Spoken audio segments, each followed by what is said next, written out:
মক্তব আছে, মক্তবে সকালবেলা কোরআন পড়ানো হয় কি হয় না? বন্ধুরা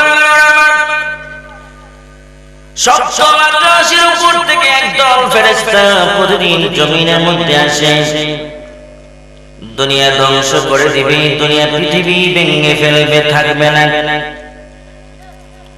বন্ধুরা আবার আস্তে আস্তে প্রথম আকাশের মধ্যে যখন আসে ওই সময়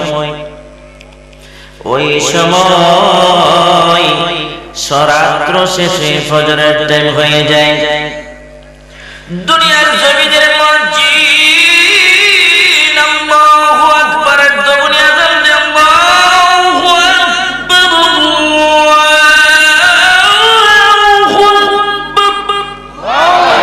কয় না কয় তো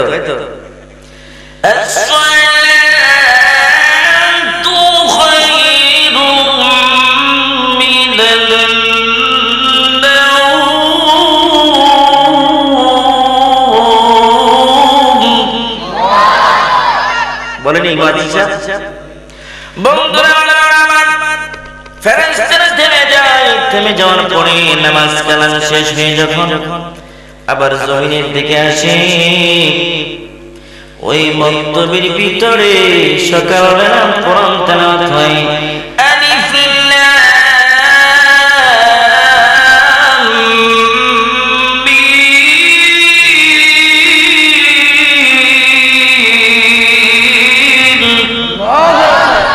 পড়ে না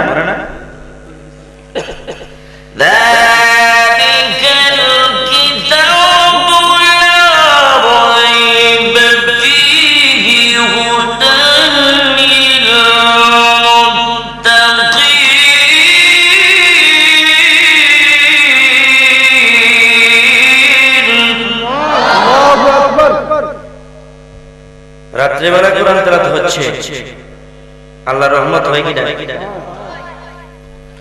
বন্ধুরা এই জন্য বলতেছিলাম যে কোরআন কেন, কোরআন কাকে বলা হয়, কোরআন কেন নাযিল হলো, কোরআন কি বিষয়, এটা আগে জানার প্রয়োজন। বন্ধুরা আমার, বাবারা আমার, ওই ফেরেশতারা জমিনে অবতীর্ণ হওয়ার আগে আবার চলে যায়, যাইতে যাইতে সন্ধ্যা হয়ে যায়, সপ্তম আকাশে চলে যায়। আমার আল্লাহ পাক রব্বুল আলামিন জিজ্ঞেস করে, ফেরেশতা